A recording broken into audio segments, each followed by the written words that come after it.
ये पार्ट क्या काम में आता है एंड क्या इसकी वजह से प्रॉब्लम होती है एंड इसका क्या सोल्यूशन है, सारी इन्फॉर्मेशन इस वीडियो में आपको मिलने वाली है, तो वीडियो एंड तक जरूर देखिएगा।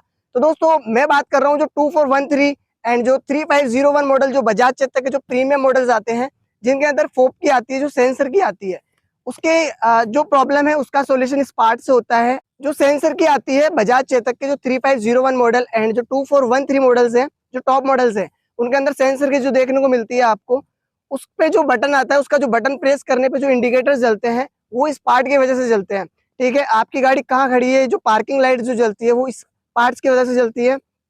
एंड आपकी गाड़ी जो ऑन होती है वो भी इसी पार्ट की वजह से होती है। आपकी गाड़ी जो लॉक लगती है वो भी इसी पार्ट की वजह से लगती है दोस्तों। तो इस पार्ट का जो है इन्फॉर्मेशन आपको देने वाला हूँ, और इस पार्ट की वजह से आपकी गाड़ी में क्या क्या समस्याएं आ सकती है वो भी मैं आपको बताने वाला हूँ। ठीक है, प्रॉब्लम का सोल्यूशन जो है आपको समझ आ सकता है इस वीडियो के थ्रू। ठीक है, तो ये जो पार्ट है मेरे पास वो है SCU, जिसे कि सुपरवाइजरी कंट्रोल यूनिट कहा जाता है।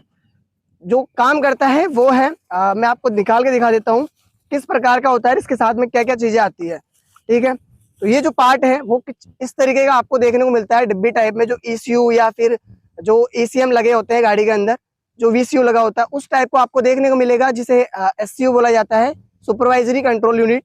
ये काम करता है जो आपकी गाड़ी का, जो आप फोपकी का बटन प्रेस करते हो उस समय जो है आप जो फोपकी का बटन प्रेस करते हो उस समय अगर इंडिकेटर जल रहे हैं आपके चारों, वो इसी के कारण जलते हैं। ठीक है, फोपकी भी जो है आपको इसके साथ में देखने को मिलती है। ये पूरा सिस्टम जो है एक साथ ही चेंज होता है दोस्तों। जब ये आप नया अगर परचेज करते हो तो उस कंडीशन में आपको जो है इसके साथ में एक फोपकी भी देखने को मिलती है, जो कि नई पेयर होती है।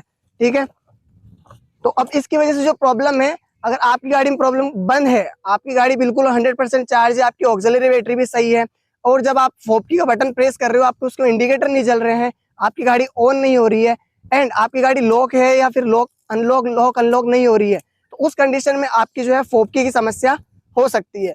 लेकिन अब आप जो है वर्कशॉप जाते हो, फोपकी जो है आपको नहीं मिल जाएगी। जरूरी नहीं है कि आपको SCU ही चेंज करवाना है, आपको जो है ओनली फोपकी जो है अदर पेयर करवाने से भी आपकी गाड़ी चालू हो जाएगी।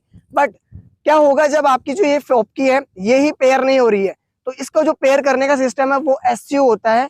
SCU से डायरेक्ट ये चीज कनेक्ट होती है, तो फोपकी डायरेक्ट कनेक्ट नहीं होती, उस कंडीशन में आपकी SCU में प्रॉब्लम हो सकता है, तो उस कंडीशन में आपको SCU चेंज करवाना पड़ता है। ठीक है, तो क्या आपकी गाड़ी में समस्या आ रही है या फिर आई है कभी, तो कमेंट करके जरूर बता दीजिएगा।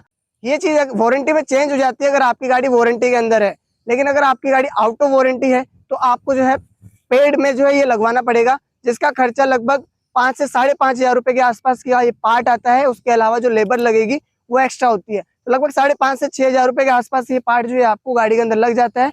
उसके साथ आपको जो है फोपकी भी देखने को मिलती है। ठीक है, तो ये था भाई डिटेल इन्फॉर्मेशन SCU का, जो कि क्या वर्क करता है, क्या खर्चा आता है, क्या वारंटी होती है। बाकी ये इन्फॉर्मेशन आपको कैसे लगी और क्या ये समस्या आपकी गाड़ी में आज से पहले कभी आई है, तो कमेंट करके बता देना। वीडियो कैसे लगा कमेंट कर दीजिएगा, एंड वीडियो पसंद आया तो लाइक करके अपने दोस्तों के साथ में शेयर कर दीजिएगा। बाकी मिलते हैं नेक्स्ट वीडियो में, तब तक के लिए टाटा बाय बाय।